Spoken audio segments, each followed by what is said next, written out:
My name is Wafa Benani. I'm the founder of New Star Kafala, and I thank you for taking the time to view this presentation. Today's objectives is to talk about the need of adoption in our for our Ummah's children, and learn about the myths and misconceptions about adoption in Islam, which hinders somewhat the a lot of our community members to go ahead with adoptions, and also talk about New Star Kafala, this first Muslim adoption agency, and its role in supporting families that wants to adopt internationally, as well as foster care children in United States. So orphans and abandoned children, there are so many in the world, and the cause of it sometimes is poverty, and people have to abandon their children, or there's political conflicts, and as we can see in Syria and the Middle East, and a lot of the Muslim world. And some is shame and ignorance. Some of kids that are abandoned are caused by, that abandonment is caused by a mother being raped or having a child out of the wedlock and cannot take care of it.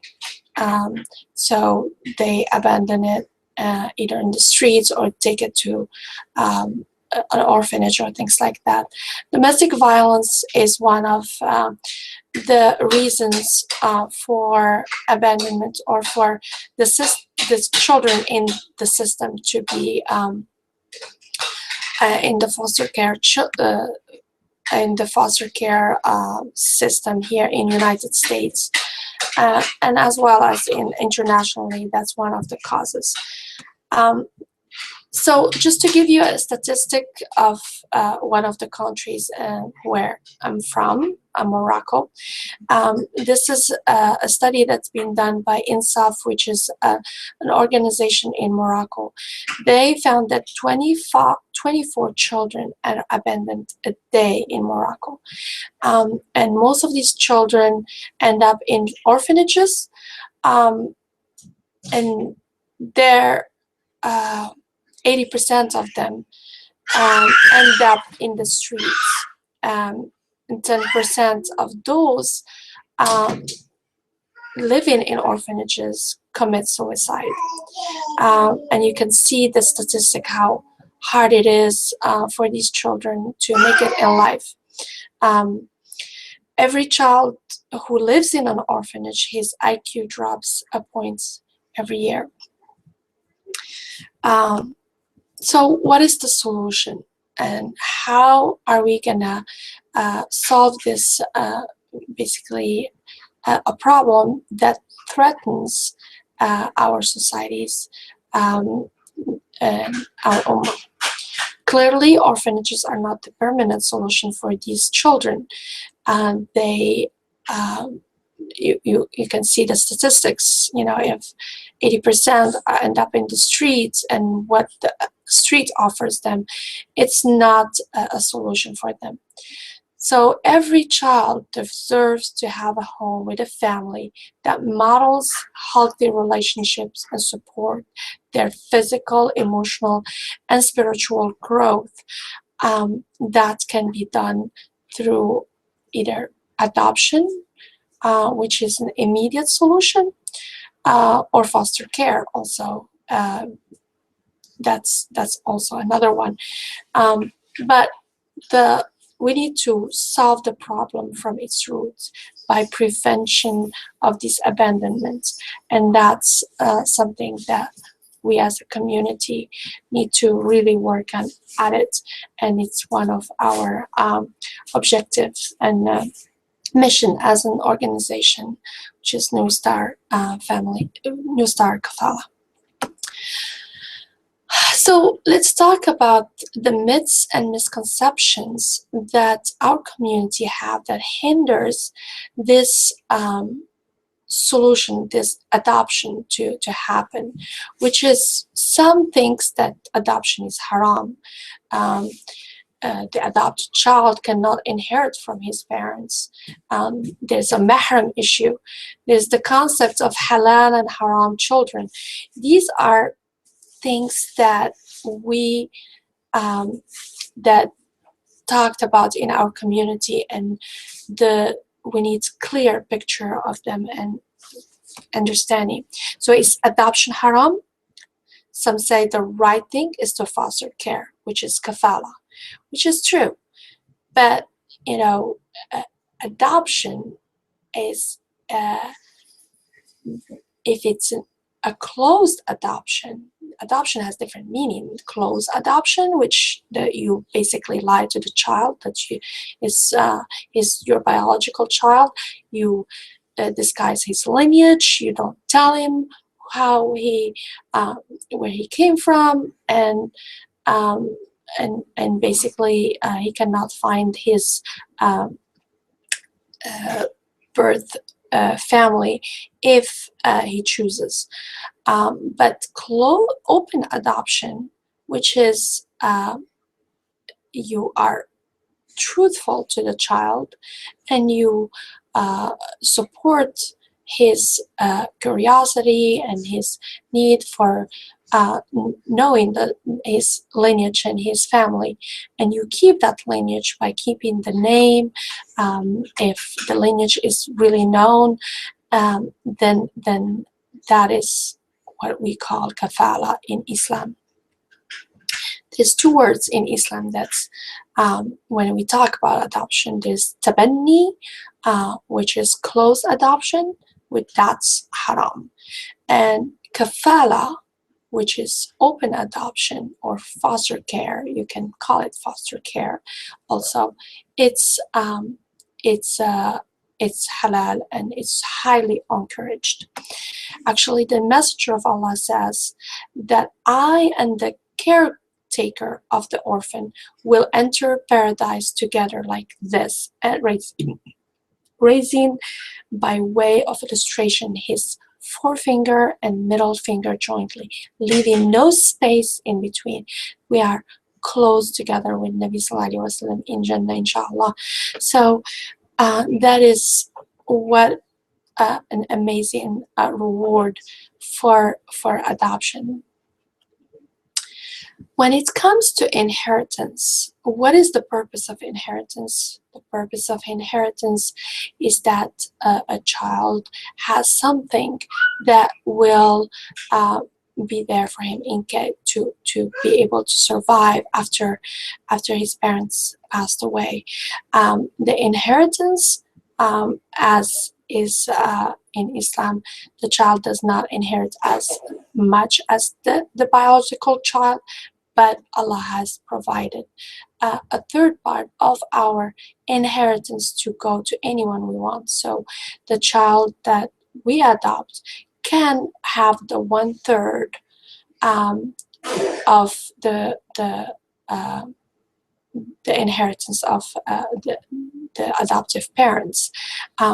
But when they're alive, they can allocate as much money and resources for him or her.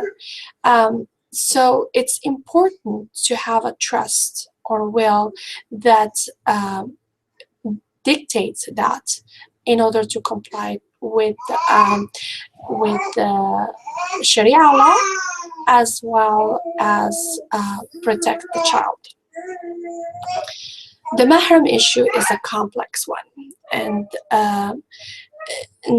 when we talk about mahram, it's, to me, it's kind of really hard to imagine bringing a child from an orphanage, a baby, and raising him in your arm and changing his diaper and everything, and then one day you think that he's a mahram to you, and have to wear hijab and things in front of him. Modesty is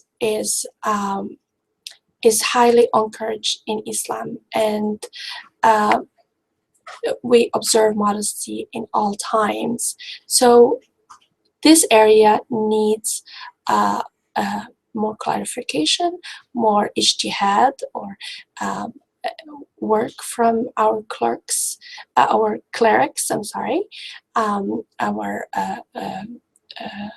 Shura Council and Fiqh Council and our scholars in general, and to clarify this area more for us.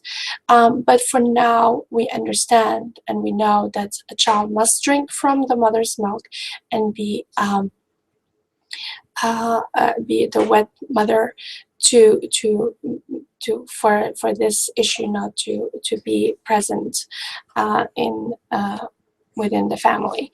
So that can be possible even if the with hormones and some medication that the mother can take through pumping and things, and the mother can breastfeed or share her milk with her adoptive child. The concept of is this child halal or haram, and that's a question that I've been asked. So from this picture, would you think, what do you think? Is this child halal or haram? This child is a child. Is the way he came to this world, we don't know. And basically he's a human being deserving a home. And the damage of this word to be talked about is it's extremely hard on these kids to be called you're a haram kid, or something like that. So what is the solution? Foster care is one of the solution, and we do it in partnership with New Star Family Center and local social services in different counties. We encourage, we encourage and support and link our Muslim community members to foster children in the US, especially the ones of the Muslim faith. And adoption, as we talked about as a solution, is something that we highly encourage because it gives a permanent home to a child. New Star Kafala is now a New York State adoption agency, the first Muslim adoption agency in America. And our mission is for every child to have a loving and secure home, and to solve the problems of orphans and vulnerable children through advocacy, education, research, and dissemination of resources. We have a responsibility toward the children that are left behind. And although a child may have been saved and adopted to a family, and we supported that process, however, our heart is yearning for the children that are still back waiting and with less chance of being adopted as they grow older.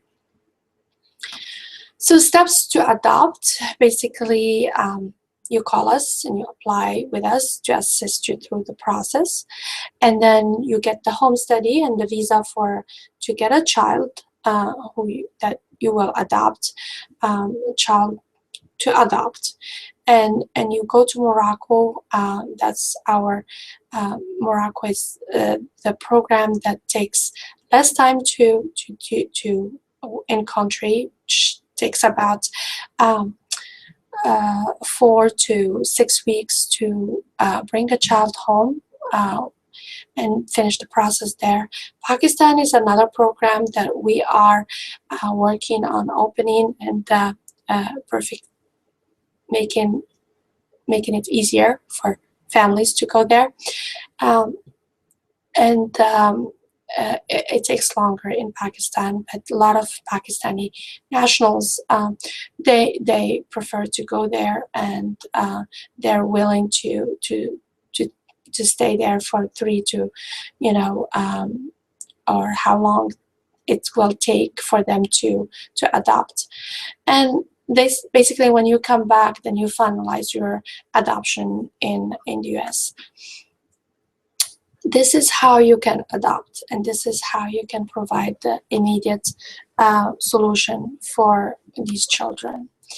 But what can you do? Of course, adopt a child, anyone. Foster care a child here for a while. For foster care children, usually don't stay in the foster care family for a long time, for all their life, but unless they're adopted after being foster cared. You can sponsor a child education. We have a sponsorship education program in partnership with Ahmed Said's, a Moroccan association here in the United States, and donate to help a family to adopt. Not everyone affords the high cost of the paperwork and the travel and everything that needs to be done to bring a child from overseas. And continue to spread the word. We need everyone to talk about this subject and help raise awareness in our community of this need of so many children, with the vision, inshallah, that we're not going to stop at Morocco or Pakistan, but go to Syria and the Middle East, wherever this, or anywhere in the world, wherever the child needs a home, they deserve to have a home. Thank you very much, and we hope to be able to support you. Go to newstarkafala.org for information. You can call me directly. I'm Wafa Banani, 949-396-9576. Thank you. Bye.